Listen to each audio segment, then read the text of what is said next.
ఆవిడ జీవితంలో ఎప్పుడు సంతోషించిందంటే, పాండురాజుకి శాపం వచ్చింది, భార్యలతో కలిస్తే మరణిస్తాడన్న వార్త విని ఆవిడ పెద్ద సంబరం చేసుకుంది. ఎందుకంటే ఇప్పుడు కుంతికి పిల్లలు పుట్టారు, మాద్రికి పిల్లలు పుట్టారు, కాబట్టి పాండురాజుకి సంతానం లేదు. ఇప్పుడు నాకే పిల్లలు పుడతారు, కాబట్టి నాకు పిల్లలు పుడతారు, కాబట్టి నా భర్త సామ్రాట్ కాడు, కానీ నా పిల్లలు సామ్రాట్టులు అవుతారు. అంటే పాండురాజుకి సంతానం లేరనుకుంది. అనుకుంది, గర్భంతో ఉంది, 101 మంది పిల్లలు పుడతారని సంతోషంతో ఉంది. ఈలోగా వరం వల్ల కుంతికి 3 పిల్లలు పుట్టారు, మాద్రికి 2 పిల్లలు పుట్టారని వింది. చిచ్చి, ఇక్కడ నా బతుకు పాడైపోయింది, నాకన్నా ముందు పిల్లలు పాండురాజు సంతానం పుట్టేశారు, కాబట్టి మళ్ళీ నా పిల్లలకి సింహాసనం రాదు. ఆ ఆక్రోశంతో కడుపు బాధేసుకుంది. ఎంత బాదుకుందంటే పిండం ముక్కలు బయటికి వచ్చి వాళ్ళని భద్రపరిచి 101 మంది, అందులోంచి దుర్యోధనాదులు, కౌరవులు పుట్టారు, దుస్సలాను. ఇప్పుడు పుట్టిన పిల్లలు ఏమైనా మంచివాళ్ళు పుట్టారా? కారు. మళ్ళీ ఏడ్చింది. ఆఖరికి ఏమైందంటే, కురుక్షేత్ర యుద్ధంలో ఎంతమంది కొడుకుల్ని కందో అంతమంది కొడుకులు చనిపోయారు. చనిపోతే ఆఖరణ ధృతరాష్ట్రుడు గాంధారితో కలిసి కూర్చుంటే భీమసేనుడు వచ్చాడు. భీమసేనుణ్ణి పిలిచింది, నీవే కదా నా పెద్ద కొడుకు తొడలు విరగ్గొట్టిన వాడివి అంది. ఆయన హడిలిపోయి మహాపతివ్రత ఏమంటుందోనని వెళ్ళి 2 కాళ్ల మీద పడిపోయి, అమ్మా ప్రతిజ్ఞ చేశానమ్మా, తప్పక చంపానమ్మా, నన్ను మన్నించమ్మా, నీ కింకరుండమ్మా అని చెప్పుకున్నాడు. అప్పటికి ఉపశాంతి పొందింది. కానీ ఆవిడకి అంతలోనే కుంతి 5 కొడుకులు బతికున్నారు. కానీ 5 కొడుకులు అంటే మాద్రి సంతానంతో కలిపి, నా కొడుకు ఒక్కడు మిగల్లేదనుకుంది. ఏమి భీమసేన, 1 కొడుకుని మాకు తలకొరివి పెట్టడానికి మిగిలిస్తే నీకు కష్టం వచ్చిందా అంది. అని ముఖం ఎర్రపడేటప్పటికి ఆవిడ కళ్ళకి కట్టుకున్న బట్ట కొంచెం కిందకి జారింది. ఆ రోషపు అదురికి ఆవిడ కంటి చూపులలోంచి 1 కిరణం బయటికి పడింది. పడితే ఎదురుగుండా ధర్మరాజు గారు నిలబడితే ఆ చూపుకి సంబంధించిన కిరణం ఆయన కాలి వేళ్ల మీద పడి గోళ్ళు బొబ్బలెక్కి, ఈ కట్టు జారితే ఏమైపోతామోనని అర్జునుడు కృష్ణుడి చాటికి, భీముడు పక్కలకు పారిపోయారు. అంత ఆక్రోశాన్ని చెందింది. చిట్ట చివరికి భర్తతో కలిసి అరణ్యానికి వెళ్ళిపోయింది. దావాననంలో శరీరం వదిలిపెట్టేసి. మీరు చూడండి, ఏది ఎప్పుడు ఏ మాట ఏ వరం ఎవరికి ఎలా పరిణమిస్తుందో తెలియదు. కుంతీదేవి జీవితంలో ఒక పొరపాటు, అసూయతో కడుపు బాదుకోని సంతానాన్ని కని అధికారం కోసం అర్రులు చాచి ఇంత పతివ్రత, అలాంటి స్థితిని పొంది ఆఖరికి కృష్ణుడి మీద శాపవాక్కు విడిచిపెట్టి వెళ్ళిపోయింది గాంధారి.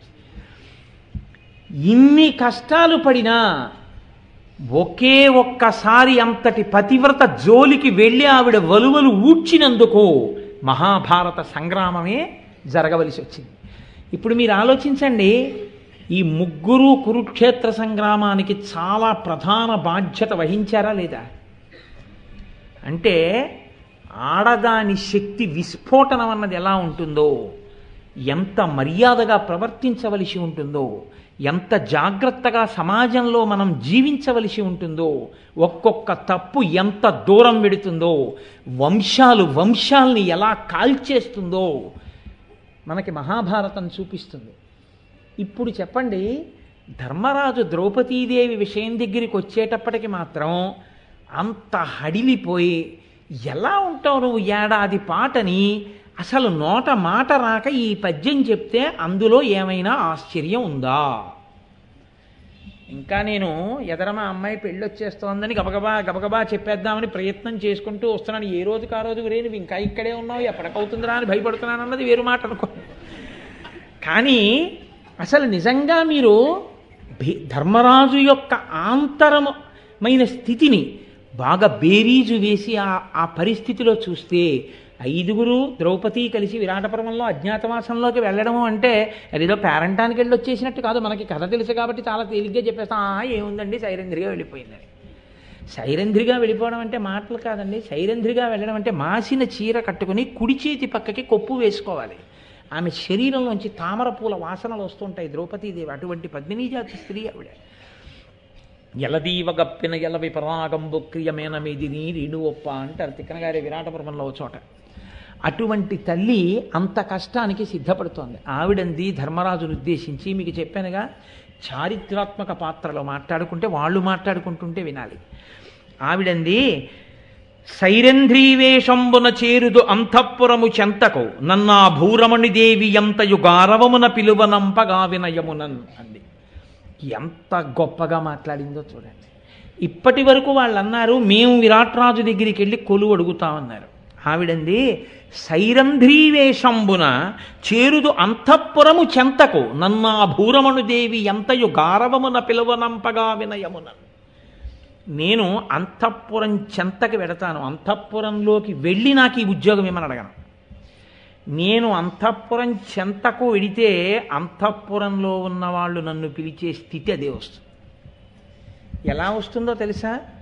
అత్యంత వినయంతో నాతో సుధేష్ణ మాట్లాడుతుంది. అప్పుడు నేను సైరంధ్రీవేషంతో ఉంటాను అంది. ఇది చాలా పెద్ద మాట అండి, ద్రౌపదీదేవి చెప్పిన మాట. అంటే ఇప్పుడు ఆవిడ చాలా గొప్ప సాహసమే చేస్తోంది. ఆవిడ సైరంధ్రీవేషంలో వెడుతున్నా ఆవిడని సుధేష్ణ పిలిపిస్తుంది. ఆవిడకి అంత నమ్మకం ఉంది. ఎందుకనంటే ఆవిడ ఎంత కుడి కొప్పేసుకున్నా, ఎంత మాసిన చీర కట్టుకున్నా, ఆవిడ వెడుతుంటే విరాట నగరంలో ప్రవేశించగానే ముక్కున వేలేసుకుని మాట్లాడుకోవడం అంటూ జరిగితే ఒక్కటే మాట్లాడుకోవాలి, ఎవరి అందగత్తె అని. అంటే అది మీరు ఏం చేసినా దాగని అందం. ఆవిడ మాసిన చీరే కొట్టుకోనివ్వండి, కుడి చేతి పక్క నేను ఆ రెండు తప్ప ఇంకొకటి మాట్లాడటలేదు. ఎందుకంటే ద్రౌపదీదేవి వంటి మహాపతివ్రత, అటువంటి తల్లి, ఆవిడ గురించి ఒక్క తప్పు మాట నా నోటి వెంట దొరలడానికి వీల్లేదు. ఆ రెండే నేను మాట్లాడుతున్నాను. అందుకే అటువంటి తల్లిని సౌందర్యాన్ని కొడుకెంచకూడదు. కానీ ఒక పౌరాణిక ప్రవచనం చేస్తున్నాను కాబట్టి అక్కడ వరకు నేను చెప్తున్నాను. ఎంత దాచే ప్రయత్నం చేసినా ఆవిడ అందం మాత్రం దాగదు. కాబట్టి ఇప్పుడు ఊళ్ళో వాళ్ళందరూ ఏమనుకుంటారంటే ఎవరీ అందగత్తెనే మాట్లాడతారు. ఇంతమంది వెంట పడితే సుధేష్ణకి వార్త ఎడుతుంది, ఇంత అందగత్తెని ఎప్పుడూ చూడలేదట, మన వీధిలో పెడుతోందని. ఇలా పిలవండి అంటుంది. ఎందుకంటే ఆవిడొచ్చి చూడదుగా. అంతఃపురం చెంతకి వెళ్ళడానికి దాచిపెట్టినా దాగని తన సౌందర్యమే సాధనం. తర్వాత సైరంధ్రీవేషాన్ని ఆవిడ అడుగుతుంది. నేను సైరంధ్రిగా ఉంటానని చెప్తుంది. సైరంధ్రిగా ఉంటానంటే ధర్మరాజు మళ్ళీ ఉలిక్కి పడతాడు. ఎందుచేతనో తెలుసా అండి? ఆవిడ సామాన్య స్త్రీ కాదు, నీకేం వచ్చని అడిగాడు. చేయించుకోవడం తప్ప చేయడం రాదే అన్నాడు. కాబట్టి ఏం చెయ్యగలదో చెప్తోంది ఆవిడ. కలపంబుల భినవ గంధంబులగ కూర్చి తనువున అలదుతూ తనుపు కాగా మృగమద పంకంబు మృదువుగా సారించి తిలకంబు వెట్టుదు చెలువు మిగుల పువ్వులు బహువిధంబుల గట్టి ముడికొక్క భంగిగా నెత్తులు పట్టి ఇత్తు హారముల్ మెరయనొయ్యారంబుగా గృచ్చి అందంబు వింతుగా నలవరింతు వివిధ శిల్పముల ప్రవీణనై మరియును వలయు పనుల వెంట మొలగనేర్తు మత్స్యరాజమహిషి మనమున మక్కువ నెలకొనంగ ఇట్లు కొలువ నేర్తూ అంది. ఇంతటి గొప్ప ద్రౌపది ఎంత కష్టపడడానికి సిద్ధపడుతోందో చూడండి. నాకు గొప్ప గొప్ప పరిమళ ద్రవ్యాల్ని తీసి సుగంధ ద్రవ్యాలతో కలిపి ఆ గంధం తీసి ఆ గంధము మిగిలినటువంటి పరిమళ ద్రవ్యాలు కలిపి నేను సుధేష్ణ యొక్క శరీరానికి అలదుతాను. ఆవిడ కర్మ అండి. ఎక్కడి తల్లి ఎక్కడి పని చేయడానికి సిద్ధపడుతోంది. ఆమెకి నేను బహు రకములైనటువంటి కస్తూరి బొట్లు ఆమె లలాటమునందు అందంగా ఆయా సందర్భములకు అనుగుణంగా తీర్చిదిద్దుతాను. పూలమాలలు రకరకాలుగా కట్టి ఒక్కొక్క రోజు ఒక్కొక్క రకమైన కొప్పు వేసి ఆ కొప్పుకి ఏ రకమైన పూల చెండు బాగుంటుందో అటువంటి పూల చెండు అలంకరిస్తాను. మర్యాద తప్పకుండా నాకు తెలుసున్న అనేక రకములైనటువంటి పనులు ఏమున్నాయో ఆ పనులతో సుధేష్ణ సంతోషించేటట్టుగా నేను ప్రవర్తిస్తాను. ఇలా అజ్ఞాతవాస కాలాన్ని సైరంధ్రీవేషంలో గడిపేస్తానండి. అంటే ఆయన అన్నాడు, నువ్వు ఈ మాట చెప్పావు బాగుంది, కానీ మన వంశగౌరవాన్ని జ్ఞాపకం పెట్టుకోసుమా అన్నాడు. నేను అందుకే అన్న ధర్మరాజు గారు మాట్లాడుకోవాలి, ద్రౌపది మాట్లాడు. ఇప్పుడు ద్రౌపది మాట్లాడలేదు ఈ మాట అంటే. ఆ నవ్వు మీద ఎన్ని ఉపన్యాసాలు చెప్పచ్చండి. ఆవిడ ఏమీ అనలేదు ధర్మరాజు గారు అంటే. అన్నది. ఓరి పిచ్చివాడా, ఎన్ని కష్టాలు వచ్చాయి, మీ మర్యాద ఎవరు నిలబెట్టారు? నా వల్ల మర్యాద పోతుందని బెంగెట్టుకుంటున్నావా? నాకు తెలియదా? నేను మీ ప్రాణమన్నా వదిలేస్తాను కానీ మానమర్యాదల్ని వదిలేదాన్ని కాదు. కాబట్టి ఈ మాటలో ఆడది చెప్తే అందంగా ఉంటుందా? మగవాడు తొందరపడి కంగారులో భార్య మీద మక్కువతో తాను అనొచ్చేమో కానీ భార్య దానికి తిరుగు జవాబు ఏం చెప్తుందండి? అందుకని అది నిర్లక్ష్యమా అంటే నిర్లక్ష్యం కాదు. అది అవన్నీ ఎందుకు జరుగుతాయి అన్న ఉదాసీనత అంటే ఉదాసీనత కాదు. అది భర్తకి జవాబు చెప్పక్కర్లేదులే అన్న ధోరణ అంటే కాదు. ఇవి నాకు తెలియవా అన్నదా అంటే అది కాదు. మరి దేనికి అన్నో చిరునవ్వు నవ్వడం అంటే నా జోలికి రావడమే ఆ పాతివ్రత్యాన్ని నిలబెట్టుకోవడం నాకు వచ్చని. ఆవిడంటూ వాళ్ళని గట్టెక్కిస్తే ఆవిడ పాతివ్రత్యంతో గట్టెక్కించింది. ఆ పాతివ్రత్యము నన్ను అంటిపెట్టుకుని ఉంటుంది. మీరు ఏ స్థితిలో ఉన్నా, నేను ఏ స్థితిలో ఉన్నా నా పాతివ్రత్యము నాకు రక్ష. ఇది తను చెప్పుకునేది కాదు, తన గురించి తాను స్తోత్రం చేసుకుని చెప్పుకునేది కాదు. ఒక్క నవ్వు నవ్వి ఊరుకుంది. ఏమి విరాట పరమం, ఏమి తిక్కనగారు మహానుభావుడు. ఒక్కొక్కసారి నవ్వుతో జవాబు చెప్పిస్తారు ఆయన. చాలా గమ్మత్తైన ఏమి తిక్కనగారండి. జాతి సాష్టాంగపడి నమస్కరించవలసిన వ్యక్తులు వాళ్ళు. ఈ జాతికి సంస్కృతి నేర్పాలని తాపత్రయపడిన వైతాళికులు. ఆ తల్లి ఈ మాట చెప్పి, కాబట్టి నేను సైరంధ్రీ వేషాన్ని పొందుతాను అని చెప్తే చాలా సంతోషించాడు. ఇప్పుడు 5గురు ఇహ ఆ విరాట్ రాజు గారి యొక్క కొలువుకూటంలోకి ప్రవేశించాలి. ఆ సమయంలో ధౌమ్యుడు లేచి అన్నాడు. ధౌమ్యుడు వాళ్ళతో పాటే ఉన్నాడు, ఇంకా వెళ్ళిపోలేదు. ఆ ధౌమ్యుడు అన్నాడు, మీరే సహజంగా అగ్నిహోత్రం లాంటి వాళ్ళు, పైగా మీ దగ్గర అనేక రకములైనటువంటి అస్త్రములు సంధించడం గురించి, ఉపసంహారం గురించి మంత్రాలు ఉన్నాయి. కాబట్టి ఇప్పుడు మీరు రగులుతున్నటువంటి అగ్నులు. ఇటువంటి వాళ్ళు మేము ఇలా సేవిస్తామనుకుని వెళ్ళిపోవడం చాలా తేలిక. అక్కడ వెళ్ళిపోయి కూర్చున్న తర్వాత ఇలా ఉండాలన్న విషయం మాత్రం మీకు తెలియదు. ఎందుకో తెలుసా? ఇప్పటి వరకు మీకు సింహాసనాల మీద కూర్చుని సేవలు అందుకోవడం తెలుసు, కానీ సేవించడం తెలియదు.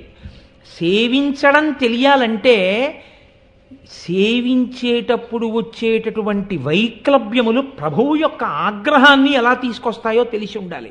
అది ఎవరికి బాగా తెలుస్తాయి? సేవించే వాళ్ళకి తెలుస్తాయి. మీరు ఎప్పుడు సేవించలేదుగా, మీకెలా తెలుస్తాయి? ఇప్పుడు నేనెందుకు చెప్పాలి మీకు అంటే, మీ యందు విపరీతమైన ప్రేమ ఉన్నవాణ్ణి కాబట్టి చెప్పకపోతే తప్పవుతుంది. కాబట్టి నేను చెబుతాను, జాగ్రత్తగా వినండి అన్నాడు. ఇది పురోహితుడంటే. పురము యొక్క హితమును కోరుతుంటాడు. వాళ్ళ హితం కోరి చెప్తున్నాడు ఆయన. తగదొచ్చి తనకు అర్హంబగునెడ కూర్చుండి రూప వవికృత వేషంబుగ సమయమెరిగి కొలిచిన జగతీవల్లభునకతడు సమ్మాన్యుడగున్. సభలోకి వెళ్ళినప్పుడు రాజుగారు సభలో సింహాసనం మీద కూర్చుని ఉంటారు. గబగబా వెళ్ళిపోయి ఎక్కడ పడితే అక్కడ కూర్చోకూడదు రాజు పక్కన. మనకి రాజుగారు ఏ ఆసనాన్ని కేటాయించారో అందులో బహుభద్రంగా మర్యాదతో గౌరవంగా కూర్చోవాలి. ఇప్పటికీ మీరు చూడండి, సాధారణంగా ఒక ఆఫీసర్కి ఒక అసిస్టెంట్ మీద అసహ్యం ఏర్పడడానికి ప్రధాన కారణం ఏంటంటే ఆ కూర్చునే తీరు బట్టే ఉంటుంది. మీరు కాదనలేని సత్యం. ఇష్టం వచ్చినట్టు కూర్చోవడం, కాళ్ళు ఇలా చాపి కూర్చోవడం, లేకపోతే ఆయనే ఆఫీసర్లా కూర్చోవడం, లేకపోతే ఆఫీసర్ గారి కన్నా మంచి కుర్చీ ఆయన వేసుకుంటానండం, ఆఫీసర్ గారి కుర్చీ ఎలా ఉంటుందో అలాంటి కుర్చీ తను వేసుకోవడం చేస్తే పైకి ఏమనకపోయినా ఇద్దరికీ ఒకలాంటి కుర్చీ ఏమిటని ఆయనకు అనిపిస్తుంది. కాబట్టి దేని హుందాతనం దాందే మీరు అంగీకరించవలసి ఉంటుంది. ఆ సత్యాన్ని అంగీకరించినప్పుడే అందంగా ఉంటుంది. నాకు అనేక సభల్లో, ఇక్కడే ఉన్నారు రామారావు గారు, మాకు ఏరియా మేనేజర్ చేశారు, డిస్ట్రిక్ట్ మేనేజర్ చేశారు. ఆయన ఏరియా మేనేజర్గా చేస్తున్నప్పుడు నేను ఉపన్యాసాలు చెప్పా. ఆయన నా కాళ్ళకి నమస్కారం చేసేవారు. నేను మర్నాడు ఆఫీస్కి వెడితే ఆయన కనపడగానే నేను ప్రథమ నమస్కారం నేను చేసేవాడిని. ఎందుకని అంటే, నువ్వు నీ ధర్మాన్ని గమనించాలి. ఇక్కడ వ్యాసపీఠం మీద కూర్చున్నప్పుడు నమస్కారం అందుకోవడానికి నాకు అర్హత ఉంది. నేను దిగిపోయి ఆఫీస్కి వెళ్ళినప్పుడు నా పై అధికారికి నమస్కరించవలసిన బాధ్యత నా మీద ఉంది. ధర్మం అంతే. అంతేకాని అప్పుడు కూడా రామారావు గారు వచ్చి నా కాళ్ళకి దండం పెట్టాలని నేను కోరుకోకూడదు. ఆఫీస్కి వెళ్ళినప్పుడు నేను ఒక అఫీషియల్, నా ధర్మం అంతే. ఈ ధర్మం ఇమడడం చాలా కష్టం. దానికి మానసికంగా పరిణితి ఉండాలి. అలా లేదనుకోండి చాలా చాలా ఇబ్బంది పెడతారు. నన్ను చాలామంది అడుగుతుండేవారు, ముందు రోజు సభల్లోనేమో అన్ని పూలదండలు వేయించుకుంటారు, మర్నాడేమో నిడదవోలు వెళ్ళడానికి ఎక్స్ప్రెస్ ట్రైన్లో టాయిలెట్ల దగ్గర నిలబడి వెళ్ళిపోతుంటారు, మీ మనసుకి కష్టంగా ఉండదని. ఎందుకు కష్టం? ఆ పాత్రే నిన్న రాత్రి అయిపోయింది, ఈ పాత్రే, ఏ పాత్రకు ఆ పాత్ర అందమే, దీని ఆనందం నింది, దాని ఆనందం దాంది. మళ్ళీ పంచె కట్టుకుంటే అలవాటు అయిపోయింది, టాయిలెట్ దగ్గర నించుంటాను, అక్కడ పెట్టండి మైక్ అనకూడదు కదా, ఇక్కడికి వస్తే వేదిక మీద కూర్చోవాలి, అక్కడికి వెడితే టికెట్ లేకుండా స్లీపర్ క్లాస్ ఎక్కడమే తప్పు, టాయిలెట్ దగ్గర నించోడానికి నీకు మళ్ళీ విజాచ్యం, నించోడమే, వాడి కుర్చీలో నువ్వు కూర్చోడండి, వాడి టికెట్ కొనుక్కుంటే పాపం. కాబట్టి ఎక్కడి ధర్మం అక్కడ పాటించాలంతే. కాబట్టి ధౌమ్యుడు ఆనాడు చెప్పింది జీర్ణమైతే ఈనాటికి మీరు ప్రశాంతంగా బతకగలరు. అది లేదనుకోండి, మీరు అనవసరంగా అధికారితోటి ఇబ్బందులకి వెళ్ళిపోయి నిష్కారణంగా లేనిపోని గొడవలు తెచ్చుకోవడం అనేటటువంటిది చాలామంది జీవితంలో కనపడుతుంది. ఎందుకు వస్తుందో తెలుసా అండి? నీ పాత్ర నువ్వు గుర్తెరగకపోవడం. అది వద్దు సుమా చెప్తున్నాడు. నీ పాత్ర గుర్తెరుగు, లోపల నీకు జీర్ణమైంది ఇంతకాలం రాచరికం, పైకంటే శరీరం వెళుతోంది. నీకేం అలవాటు? సభలోకి వెళ్ళేటప్పటికి తిన్నా వెళ్ళి సింహాసనం మీద కూర్చోవడం అలవాటు. నువ్వు ఇప్పుడు వెళ్ళి విరాట్ రాజు గారి సింహాసనం మీద కూర్చుంటుంటే అలవాటు అయిపోయి వచ్చేసానంటే పొరపాటునని చెప్పి వెళ్ళి అక్కడ కూర్చుంటే, భీమసేనుడు వెళ్ళి మంత్రి గారు కూర్చునే చోటాను అక్కడ కూర్చుంటే బాగుండదు. అది నీకు ఏ ఆసనం ఇచ్చారో, నువ్వు తంత్రీపాలుడవైతే నీకు ఏ కుర్చీ ఇస్తే అందులో కూర్చోవాలి, నువ్వు కంకుభట్టు అయితే నీకే ఆసనం ఇస్తే అక్కడ కూర్చోవాలి. బృహన్నల సభలోకి రావాల్సిన అవసరం ఏముంటుందండి? అసలు బృహన్నలకి సభాప్రవేశం ఉండదు, ఆయన ఎక్కడో అంతఃపురంలో కూర్చుంటాడు. ఏమి అర్జునుడు? అటువంటి అర్జునుడికి సభాప్రవేశమే లేకపోవడం ఏంటి? ఏమి భీమసేనుడు, యువరాజు, ధర్మరాజు తర్వాత ఆయన వంటల గదిలో కూర్చుని వంటలు చేసుకుంటూ ఉండడం ఏంటి? అంటే గుర్తెరగాలి నీ పాత్రని గుర్తిరిగి ఒదిగిపోవాలి అందులోకి. అలా ఒదగడం జాగ్రత్తగా నేర్చుకోండి. ఎవరి కుర్చీల్లో వాళ్ళే కూర్చోండి అని చెప్పాడు. ఎంత పెద్ద మాట చూడండి. ధౌమ్యుడంటే ఇదండి. అందుకే ధౌమ్యుడి మాటలు జీర్ణమైతే మీ వ్యక్తిగత జీవితంలో కూడా మీరు ప్రశాంతంగా ఉంటారు. తెలుసా అండి? చాలా ప్రశాంతంగా ఉంటారు మీరు. నరనాథు కొలిచి అలవడ తిరిగితి నాకేమి ఎనుచు దేకునలేమిన్ మర్యాద తప్ప మెలిగిన పురుషార్థంబునకు హాని పుట్టకయున్నే. ఒక్కొక్కసారి ప్రభు ఏం చేస్తాడంటే, ఏదో సంతోషంగా ఉంటాడు, రెండని కాసేపు కూర్చోబెట్టుకుని ఏదో ఆ వ్యక్తిగత విషయాలు ఈ వ్యక్తిగత విషయాలు అన్నీ మాట్లాడతారు. మాట్లాడారు కదా అని చెప్పి 2-3 రోజులు ఏదో సంతోషంగా మీతో మాట్లాడారు కదా అని 4వ రోజున మీరు వెళ్ళి గభాలను ఒక కుర్చీ ఇలా లాక్కుని ఆయన పక్కన కూర్చుని, ఇప్పుడు అలాగే నిన్న మనం అనుకున్నాం చూసారా, మీరు ఏదో మొదలెట్టారు అనుకోండి, go and do your work first అంటాడు ఆయన. అయిపోయింది అంతే నీ బతుకు. ఆయన పిలిచి మాట్లాడినప్పుడు వెళ్ళి సంతోషంగా మాట్లాడు. నీ అంతట నువ్వు వెళ్ళి నిన్న మాట్లాడాడు కదా అని ఇవాళ కూడా అలా మాట్లాడదాం 1 గంట సేపు అనుకుని కుర్చీలో లాక్కుని కూర్చోకు. అలా చేసావనుకో మొదటికి మోసం వచ్చేస్తుంది. అప్పుడా గబగబా మీరు వెంటనే గది ఎక్కడుంది, గాంధీవం ఎక్కడుంది అంటే ఇబ్బంది వచ్చేస్తుంది. అందుకని ప్రభువు పిలిస్తే మాట్లాడండి. నిన్న మాట్లాడాడు, మొన్న మాట్లాడాడు, ప్రీతిగా మాట్లాడాడు కాబట్టి మనం ఇవాళ కూడా చొరవ తీసేసుకుంటే ఏమవుతుంది అని అనుకోకండి సుమా. ఆయన పిలిస్తేనే ఆ మన్నన పొందండి తప్ప మనకేమనుకుని అనుకోకండి. మనమేముంది ఉద్యోగులం, పిలిచి మాట్లాడితే సంతోషంగా పెడదాం, లేకపోతే ఎందుకు మనకి ఇచ్చిన సీట్లో మనం కూర్చుంటే అయిపోతుంది అనుకోండి. అప్పుడు మీరు భద్రంగా ఉంటారని చెప్పాడు ఆయన. జీర్ణం అయితే మీకు ఆఫీసులో పనిచేయడం చాలా తేలికండి.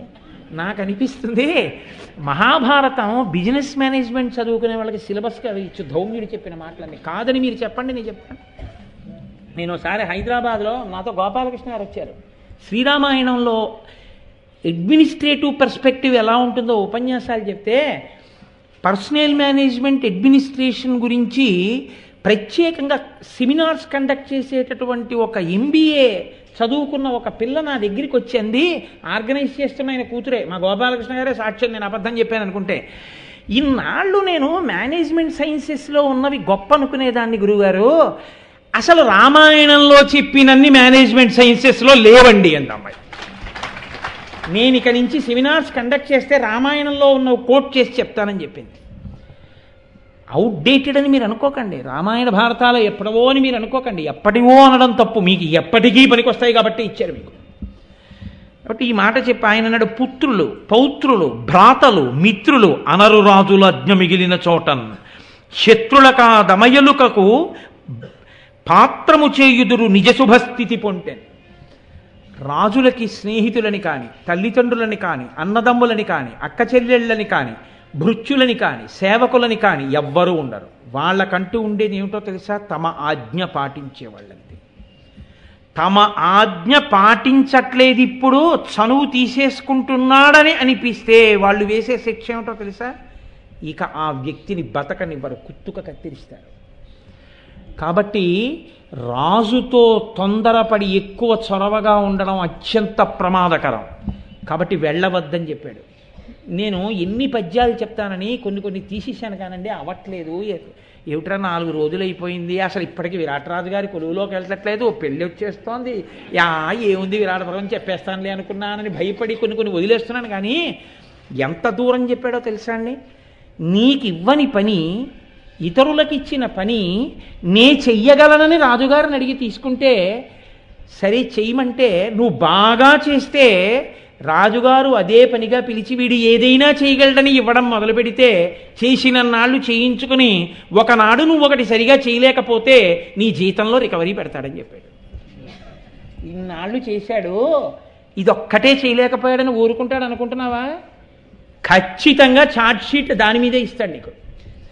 ఇచ్చి అదేంటంటే ఇన్నాళ్ళ నుంచి నాది కాకపోయినా ఇన్ని చేశాను కదా, మరి ఇప్పుడు ఒక్కటి చేయకపోతే నాకేమిటంటే ఇంత శిక్ష వేశారని అడిగితే కుత్తుకు తీసేస్తానంటాడు. అక్కర్లేనివన్నీ నెత్తికెత్తుకోకు, పిలిచినప్పుడు వెళ్ళు, ఒళ్ళు దాచుకోకు. ప్రభుత్వ గౌరవం, నీ సంస్థ గౌరవం అనుకున్న నాడు నువ్వు ఎంతవరకు ప్రవేశించాలో అంతవరకు ప్రవేశించు. ప్రభువు దగ్గర నీ పేరు ప్రఖ్యాతులు వెలిగిపోతున్నాయనుకుని నువ్వు ఒక్కడివే వెలిగిపోదామనుకుని 10 మందిని శిక్షించడానికి నీ చొరవ ఉపయోగిస్తే, ఒకనాడు నిన్ను కాస్తున్న ప్రభువు ఏ కారణం చేతనైనా పక్కకెడితే, ఇన్నాళ్ళు నీ వలన కష్టపడిన వాళ్ళు ఒక్కటై నీ పుట్టె ముంచేస్తారేమనుకుంటున్నావో, ప్రభువు సత్యం అనుకుని తోటి వాళ్ళతో విరోధాలు పెట్టుకోకని చెప్పాడు. ఏమి నాగభూషణ్ గారు సత్యాలా కదా ఆఫీసుల్లో ఇవన్నీ? ధౌమ్యుడు ఆనాడు చెప్పాడండి, పాండవుల్ని పిలిచి ఏమనుకుంటున్నావో జాగ్రత్తగా మిసులుకోండి అని చెప్పాడు. రాజునొద్ద పలువురకు సంకటంబుగా తిరుగు పనులనెంత తేజమైనా వాని బుద్ధి కలుగు వారొల్లరది మీద చేటు తెచ్చుటెట్లు సిద్ధమగుట. చాలా మందికి ఇబ్బంది కలిగించేటటువంటి నిర్ణయం ఒకటి నువ్వు వెళ్ళి రాజుగారు దగ్గర చనువు ఉంది కదా అని, మీకెందుకు సార్ ఇలా చేసేయండి, దెబ్బకి అందరు దారిలోకి వస్తారు అని చెప్పి రాజుగారి ప్రాపకం కోసం నువ్వు అందరితో విరోధం తెచ్చుకుని రాజుకి దగ్గరయ్యాననుకుంటే, ఎప్పుడో అప్పుడు రాజుకి నువ్వు ఇలా ఎడం జరగగానే నీ పుట్టె పూర్తిగా మునిగిపోయేటట్టు వాళ్ళు నీ కొంప ముంచేస్తారు. కాబట్టి రాజు ప్రాపకం కోసం చాలామందితో విరోధం వచ్చేటట్టుగా నీ ఉద్యోగ శైలిని నిర్వర్తించవద్దు. నీ తోటి వాళ్ళ క్షేమాన్ని కూడా దృష్టిలో పెట్టుకుని ప్రభువు దగ్గర మెలగడం నేర్చుకో.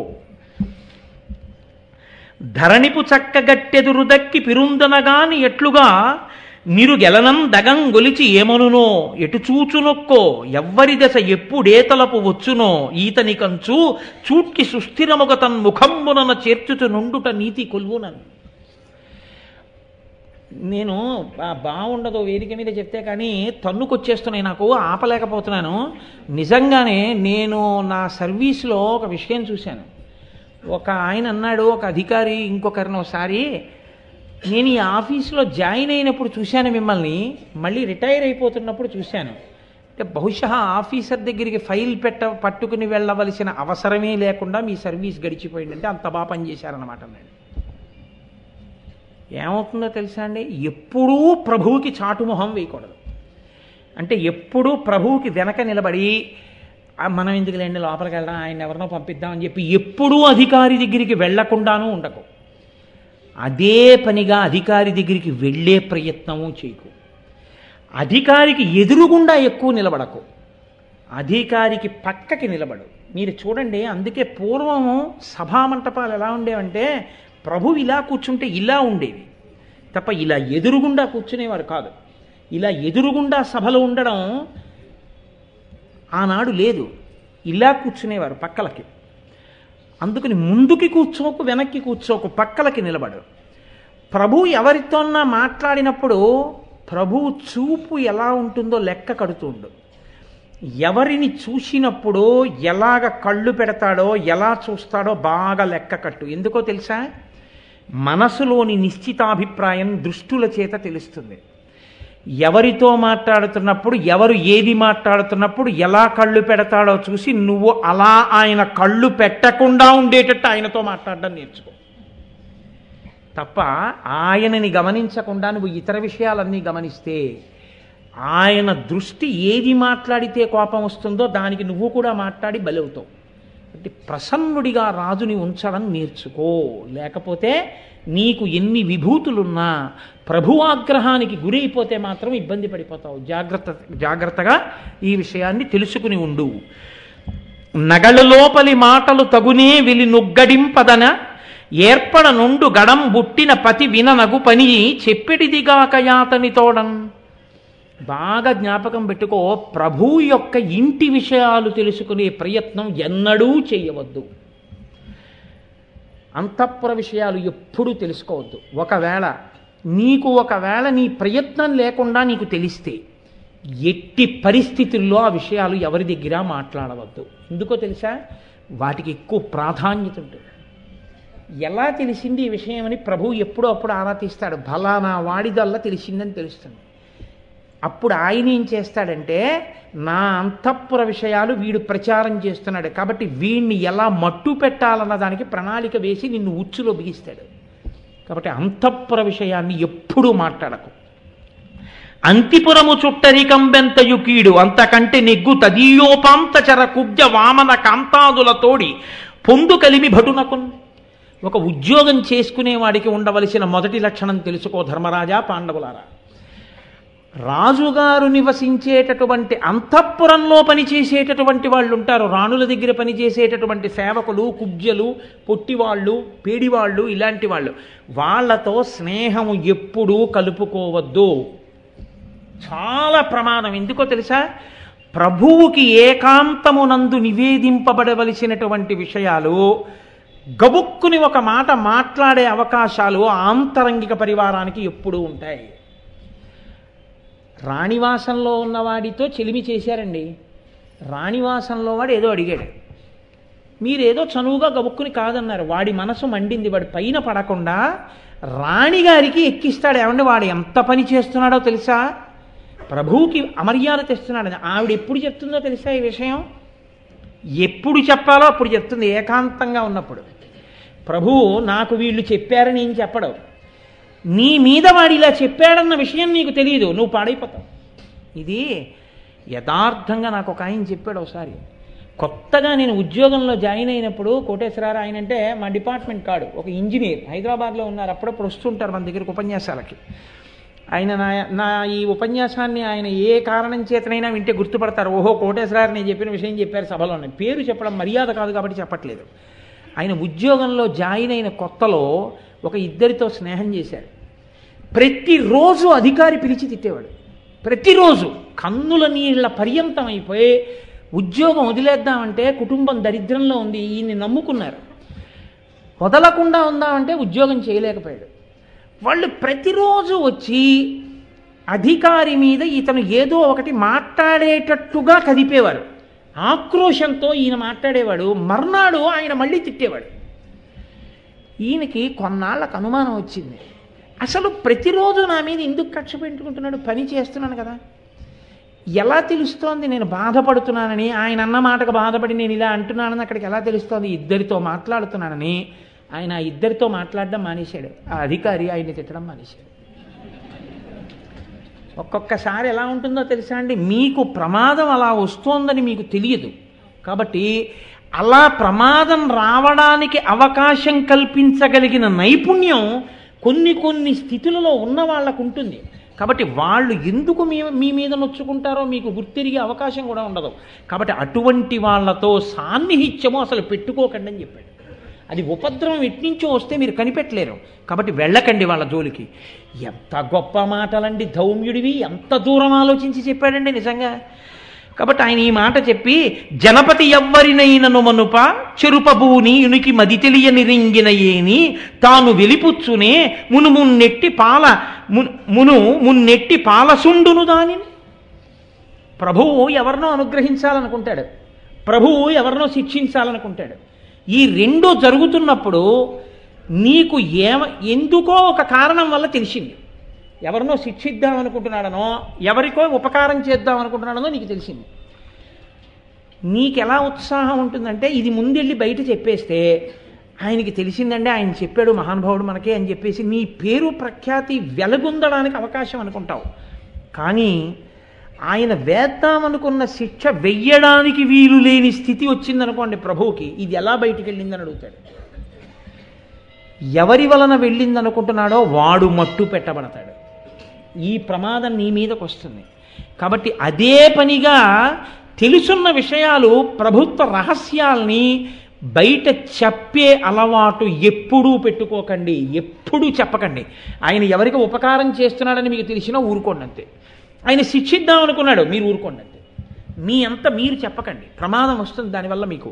అది మీ పని కాదు, మీరు చెప్పకూడదని చెప్పాడు. ఆఫీసుల్లో పనిచేసే వాళ్ళకి ప్రత్యేకించి ఈ చెప్తున్న మాటలు, ధౌమ్యుడు చెప్పిన మాటలు ఎంత దూరం పెడతాయో బాగా అర్థమవుతుంది. నేను చెప్పక్కర్లేదండి స్పష్టంగా. ఇంకా విచిత్రం ఏం చెప్పాడో తెలుసా అండి? ప్రభువు ఎదురుగుండా ప్రభువు ఎక్కే వాహనం కన్నా డాబుగా ఉన్న వాహనం ఎక్కి తిరగద్దని చెప్పాడు. నిజం కాదు?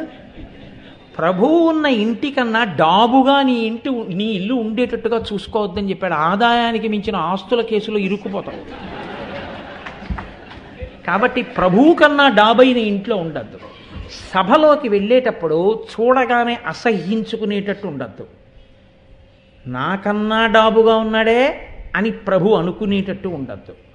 రెండిటికి కాని రీతిలో ఉండండి. ప్రభువు ముందు ఎప్పుడూ కూడా ఆధిక్యత మీ యొక్క వేషధారణలో కానీ, ఆభరణములలో కానీ, నివాసములో కానీ, వాహనములో కానీ కనపడకుండా చూసుకోండి. వ్యక్తిగత జీవితాన్ని, కార్యాలయ జీవితాన్ని విడదీసి జాగ్రత్త చేసుకోండి అని చెప్పాడు. ఎన్ని గొప్ప మాటలండి ధౌమ్యుడివి నిజంగా. ఇవి చెప్పన్నాడు. ఆవులింత, తుమ్ము, హాసంబు, నిష్ఠీవనంబు, గుప్తవర్తనములుగా జరుపవలయు నృపతి కొలువున్న ఎడల బహిరములైన గెలనికి ఎగ్గులగుట. ప్రభు ఎదురుగుండా సింహాసనం మీద కూర్చుండగా ఆవులింత అండం, వెంటనే ఎవడరా అంత ఆవలిస్తున్నాడు ఇక్కడ మంత్రాంగం చేస్తుంటే తోషవతల పారాయండి వాడిని అంటే. లేదా ఎంతసేపు అండి ప్రభువుకి ఆగ్రహం వచ్చిందనుకోండి, అదే సమయంలో నేను ఇంత ముఖ్యమైన విషయం మాట్లాడుతుంటే ఆవలించడం ఏంటి, తీసవతల పారాయండి వీడి కుత్తుకన్నాడు అనుకోండి, ఏమైపోతాడు? రాజు తలుచుకుంటే ఏముందండి. తుమ్ము ఒక్కొక్కరికి ఎలా ఉంటుందంటే ఆయన ఏదో మంచి నిర్ణయం చేసుకుంటాడు, అయితే ఎల్లుండి యుద్ధానికి బయలుదేరడం అనగానే హాచ్ అన్నారనుకోండి, వీడు ముక్కు కోశవతల పారాయండి అంటే వెడుతూ శంక ఆయనకి. లేకపోతే ఇప్పుడు నేను ముహూర్తం మార్చాలి, మళ్ళీ సాధనతారా, సంపత్తారా, మిత్రతారా, క్షేమతారా ఇన్ని కలవద్దు. అందుకని ఆవులింత, తుమ్ము, హాసంబు, నవ్వేటప్పుడు అఫీషియల్ ఆఫ్ అలవాటు చేసుకోండి. ఆఫీస్కి వెళ్ళినప్పుడు ఎప్పుడైనా నవ్వవలసి వస్తే ఓ చిరుమంద హాసం అనండి అంతే. అంతేగాని అక్కడికి వెళ్ళి హా హా హా హా అని అనకండి. అలా అంటే లోపల వరకు వినపడి ఎవరా నవ్వు అని అడుగుతాడు. ఇది ఏటో పిచ్చ నవ్వేమిటి, ఏటో నవ్వేమిటి ఆఫీసులో అని అడుగుతాడు ఒక్కొక్కసారి. అది ఇబ్బంది తీసుకొస్తుంది. కాబట్టి ఆవులింత, తుమ్ము, హాసంబు, నిష్ఠీవనంబు. ఎంత దారుణం అంటే మీకందరికీ తెలుసు, నేను వేదిక మీద చెప్తాను, మీరు చెప్పరంతే. నేను మోటార్ సైకిల్ మీద వెడుతుండగా మొన్ననే నా భార్యతో కలిసి నేను ఓవర్ బ్రిడ్జ్ మీద వస్తుంటే ఇంత ఉమ్ము వచ్చి నా మీద పడింది. మా ఆవిడంది అదేంటంటే అలా ఉమ్మేసాడు మీ మీదంది. నేనన్నా ఇవాళ నువ్వు చూసావు ఎప్పటికి ఎంతమంది ఉమ్మేశారో నా మీద. నోటి నిండా పిచ్చి పిచ్చి తాంబూలాలు, అది మింగకూడదు కక్కకూడదు, అటువంటి తాంబూలాలు. గంటలు గంటలు నవలడం, నెత్తురు కక్కుకునే వాళ్ళ నోటి నిండా తయారు చేయడం. వాడు వింటుంటాడు, ఏదైనా మాట్లాడాలనుకోండి, అప్పుడు వాడు గబగబా కిటికీ దగ్గరికి వెళ్ళి నేను ఎందుకు చెప్పాలి, నెత్తురు కక్కినట్టు గోడల మీద చారికలు, మళ్ళీ వచ్చి మీతో 2 మాటలు మాట్లాడడం, మళ్ళీ మీరు చెప్పింది విని వాడు మాట్లాడాలంటే మళ్ళీ విడుతుండాలి వస్తుండాలి. ఎప్పుడు అలా తాంబూల చర్వణం చేయడం, దానివల్ల ఏమవుతుంది, గబుక్కుని జవాబు. అది తినకపోతే నాడీ మండలం బంద్ చేయదు, ఆలోచన రాదు. అది తిని జవాబు చెప్పవలసి వస్తే ఉమ్మేస్తే కానీ జవాబు చెప్పలేడు. కాబట్టి ఇప్పుడు ఏమైంది, అస్తమానం వెళ్ళి ఉమ్మేయాలి. రాజుగారు నీ దగ్గర ఎంత ఉంది సైన్యం అన్నాడు అనుకోండి, గబుక్కుని లేచి కిటికీలోంచి అని వచ్చావనుకోండి, తీసేయ కంఠం అంటారు. నిష్ఠీవనంబు ఎప్పుడు పడితే అప్పుడు ఉమ్మేయకండి అని చెప్పాడు మహానుభావుడు ధౌమ్య. అరే what a sensitive point it is.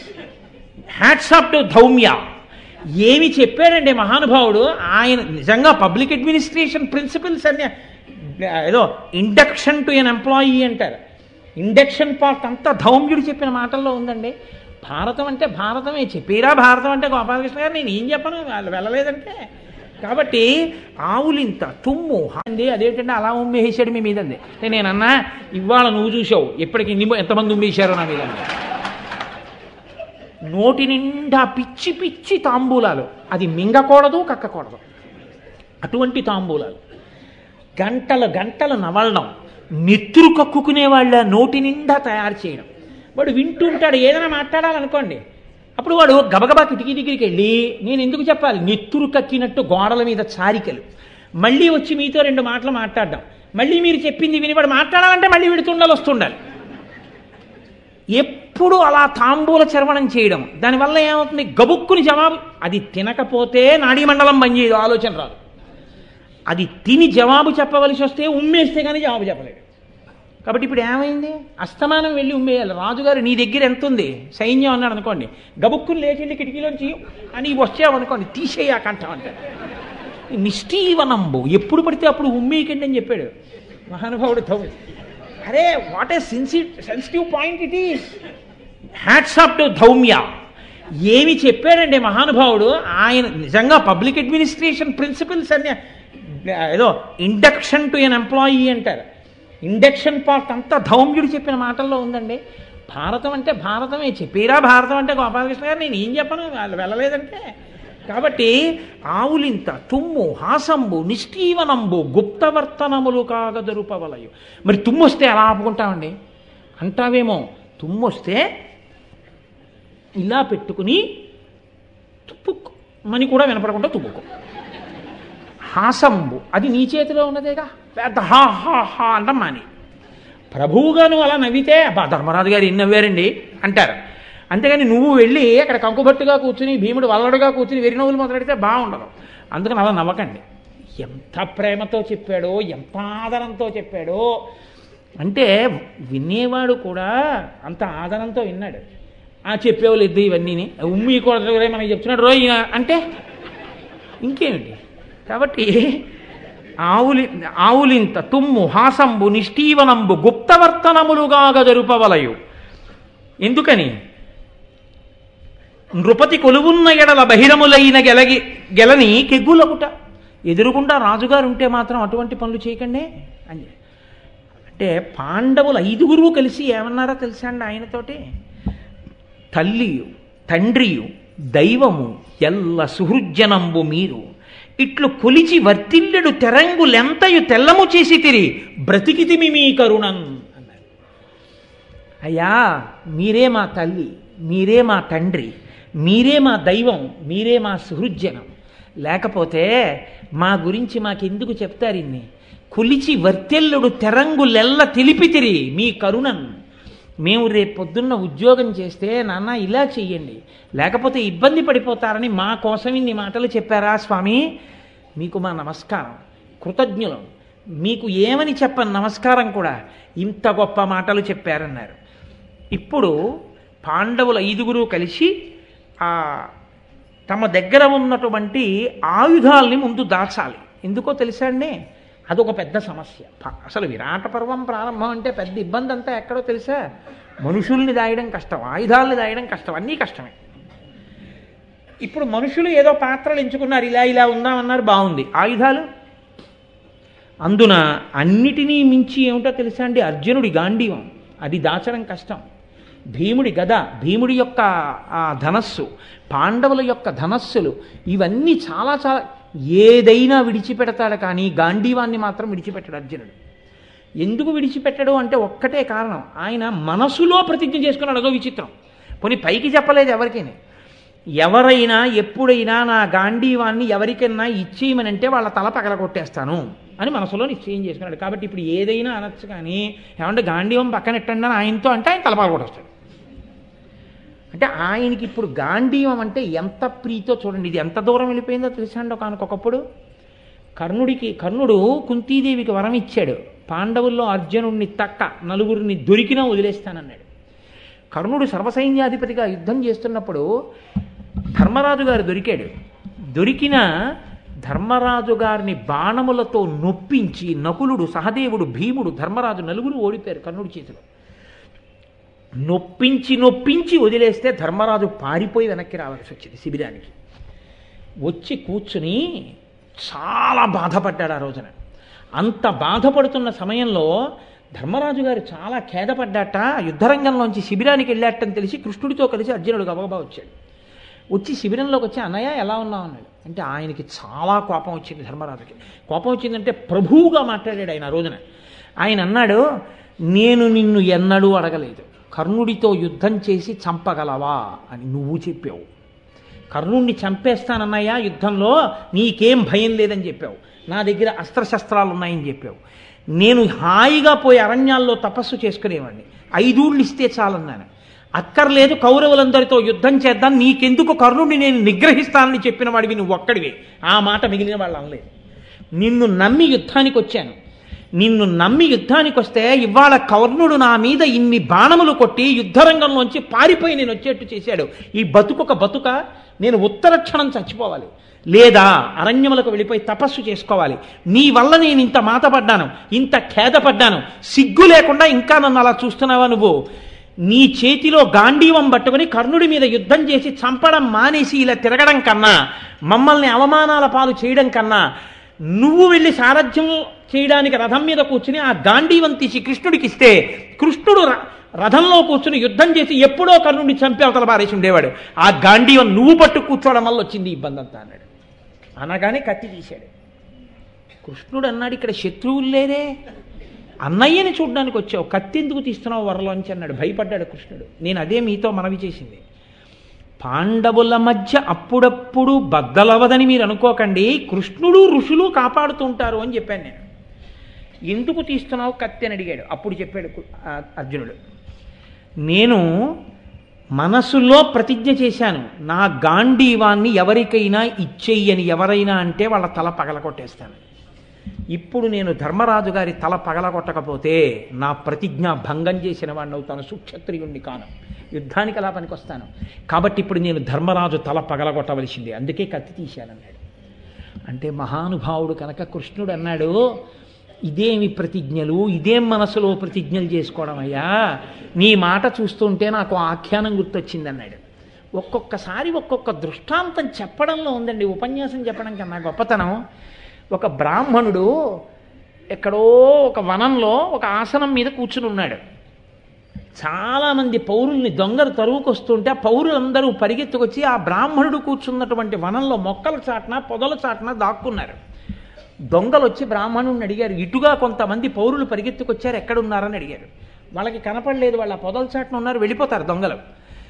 ఈయనకి దిక్కుమాలిన శంకోటి వచ్చింది, నేనిప్పుడు వాళ్ళు ఇక్కడ ఉన్నారని తెలిసి చెప్పకపోతే నాకు అసత్య దోషం వస్తుంది అని, ఇదిగో పొదల చాటున ఉన్నారని చెప్పారు. వాళ్ళందరినీ చంపేసి అన్నీ దోచుకుని థ్యాంక్ యూ వెరీ మచ్ అని వెళ్ళిపోయారు.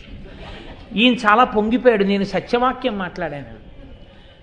సత్యవాక్యము చేత జీవహింసకి కారణమైతే దాని వలన ధర్మం భ్రష్టం అయిపోతుందయా. శత్రువులను దునుమాడి ధర్మ సంస్థాపన చేయడానికి ప్రతిజ్ఞ వేరు, అది నీ అన్నగారిని చంపడానికి ఆ పనికొచ్చే ప్రతిజ్ఞ. కాబట్టి ఇప్పుడు ప్రతిజ్ఞ చేశాను కాబట్టి కత్తి తీసి అన్నగారిని చంపేస్తాననకూడదు. ఇప్పుడు నువ్వేం చేయాలంటే అన్నగారిని చంపిన దానితో సమానమైన పని చెయ్యాలి, అంతేకాని అన్నయ్యని చంపేయకూడదు.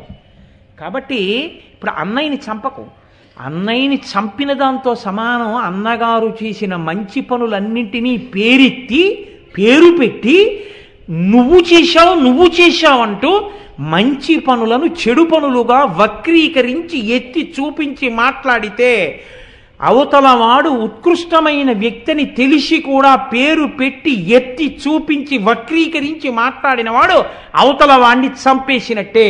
కాబట్టి ఇక ఎప్పుడు అటువంటి వాడితో స్నేహం పెట్టుకోకూడదు కదా, అలాంటి పనులు ఎవరైనా చేస్తే సమాజంలో.